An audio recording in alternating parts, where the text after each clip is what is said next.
एक बहुत बड़ा नेता एक साधु के छोटे से आश्रम में गया, क्योंकि उसने बहुत सुना था उस साधु के बारे में और उसके मन में आया कि मैं एक बार जाकर के देखता हूं कि लोग इतनी तारीफ क्यों करते हैं उसकी। तो जब वो उस आश्रम में गया तो वहां पर एक छोटा सा कमरा था जहां पर एक कालीन बिछा हुआ था। वहां पर कुछ लोग बैठे हुए थे नीचे और साधु जी सामने बैठे हुए थे। कुछ सवाल जवाब चल रहा था। तो जैसे ही वो अंदर गया, वो अकेला नहीं था, उसके साथ में 4 बॉडीगार्ड्स भी थे और उसको ये आदत थी कि जहां पर भी वो जाता था लोग अपनी जगह से खड़े हो जाते थे, उसकी तरफ देखते थे, हाथ जोड़ते थे, अपना सर झुकाते थे। लेकिन यहां पर ऐसा कुछ भी नहीं हुआ। साधु ने उसकी तरफ देखा तक नहीं, क्योंकि वो साधु किसी के सवाल का जवाब दे रहे थे। लेकिन नेता को इस बात पे गुस्सा आ गया। नेता को लगा कि ये मेरी बेइज्जती है। तो उस नेता ने साधु की बात को बीच में ही काटते हुए थोड़ा गुस्से से कहा, मैं आपसे कुछ कहना चाहता हूं। साधु ने उसकी तरफ देखा और बोले, आप थोड़ी देर रुकिए, पहले मैं इनके सवाल का जवाब दे लूं, उसके बाद में मैं आपसे बात करूंगा। तब तक अगर आप चाहें तो आप बैठ सकते हैं। बस साधु का इतना कहने की देर थी। नेता का चेहरा गुस्से से लाल हो गया और फिर उसने अपना सारा गुस्सा उस साधु के ऊपर निकाल दिया। अभी तक वो नेता बहुत ही तमीज से बात कर रहा था, यानी कि आप कह करके बात कर रहा था। अब वो तू तड़ाक पे उतर आया। नेता ने उस साधु को कहा, तुझे पता भी है मैं कौन हूं और तू किससे बात कर रहा है? साधु ने उसकी तरफ देखा और कहा, मुझे इससे कोई फर्क नहीं पड़ता कि आप कौन हैं, लेकिन आप जो कोई भी हैं, अगर आप चाहते हैं कि मैं आपके सवाल का जवाब दूं या आपसे बात करूं तो आपको कुछ देर रुकना होगा। और साधु के ये कहते ही नेता गुस्से से पागल हो गया और वहीं सबके सामने चीखने चिल्लाने लग गया, अब मैं तुझे तेरी असली औकात दिखाऊंगा। तूने मुझसे पंगा लेकर के ठीक नहीं किया है। तुझे पता भी है मैं तेरे बारे में क्या सोचता हूं। साधु ने फिर से उसकी तरफ देखा और बड़े ही प्रेम से कहा कि मुझे इससे कोई फर्क नहीं पड़ता है कि आप मेरे बारे में क्या सोचते हैं।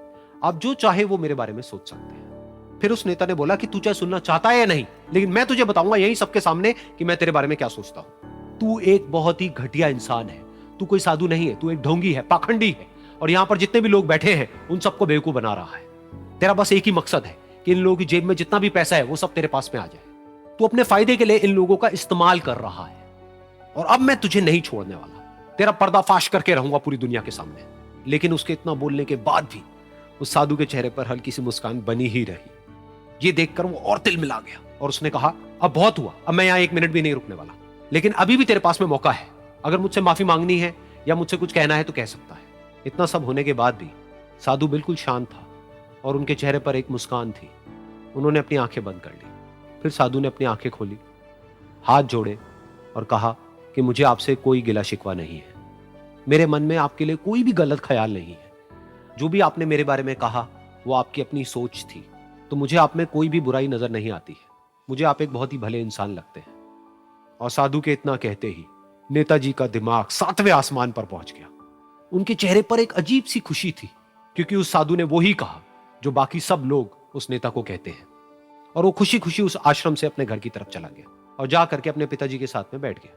उसके पिताजी की आंखें बंद थी और वो ध्यान में थे। पूरी जिंदगी उन्होंने सिर्फ लोगों की सेवा करी और बदले में कुछ भी एक्सपेक्ट नहीं किया। तो थोड़ी देर बाद जब उन्होंने अपनी आंखें खोली और देखा अपने बेटे को अपने साथ बैठे हुए, तो उनके बेटे के चेहरे पर आज एक अजीब सी खुशी थी जो आज से पहले उन्होंने कभी नहीं देखी थी। फिर उसने एक एक करके सब कुछ बताया कि आज क्या हुआ, किस तरह से वो आश्रम गया, वहां पर क्या हुआ, उसने क्या कहा, उन्होंने क्या कहा।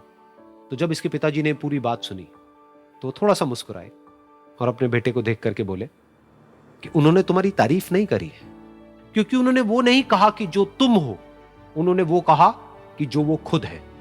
और तुमने जो भी कुछ उनको कहा वो नहीं कहा कि जो वो है, बल्कि तुमने वो कहा जो तुम खुद हो।